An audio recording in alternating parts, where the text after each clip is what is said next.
Chapter 3 is called You Must Be Dreaming. Here are the objectives you should be able to master by the end of this chapter.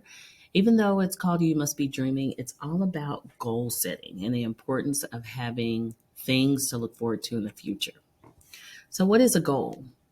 A goal is a testable commitment with a specific plan to follow.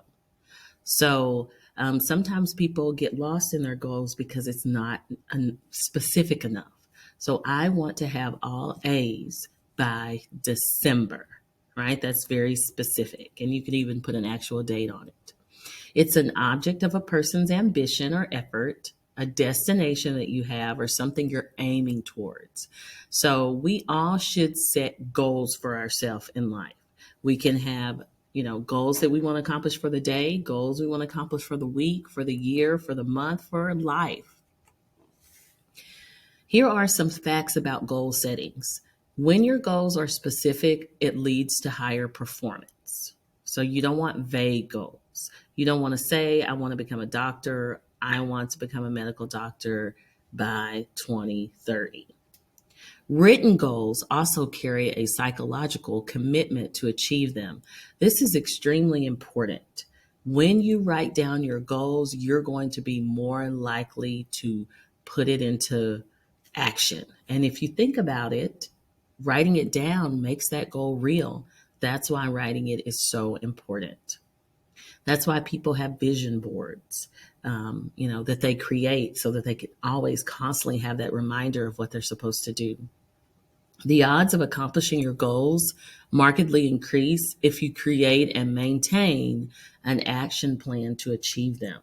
And that's something we don't always think about is the actions, like what do I need to do to accomplish that thing?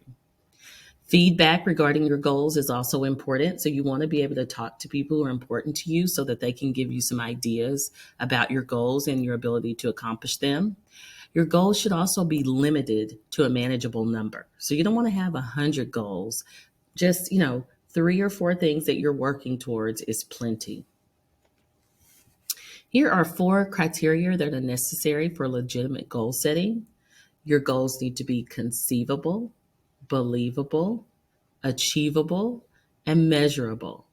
When your goals are conceivable, that means you must be able to visualize yourself accomplishing it.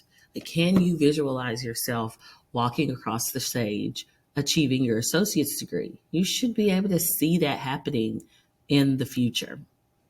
Are your goals believable? Does it make sense that it can be accomplished? Is it something far-fetched that is, not even realistic, or is it believable? Your goals need to be achievable. That means it must be realistic. It must be doable. It's not going to be something that is impossible to actually accomplish. You can graduate from high school with your associate's degree. So it should be achievable to you. And then also measurable. Something that you can count, you can prove, you can actually have it in hand and know that it actually happened. In order to create goals, you need to have an action plan. These are a list of activities that are necessary to achieve your goals with a targeted date for completion and solutions for any obstacles that could get in your way. And that's the key, because when you're creating an action plan, you can't just think, okay, what do I need to do to get my associate's degree? You also have to think about, well, what if I fail a class? What if I get sick and I'm not able to be at school? Think of the worst possible scenario so that you can anticipate how you can overcome it if an obstacle gets in the way. Because there's always a way, even if you did fail a class. Well, maybe you have to retake it.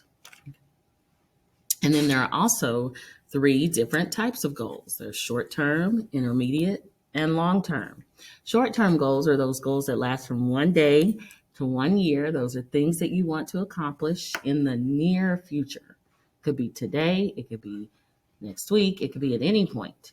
Intermediate goals are any goals that last from 1 to 5 years. So something you want to accomplish soon, but it's going to take you more than just a year to do.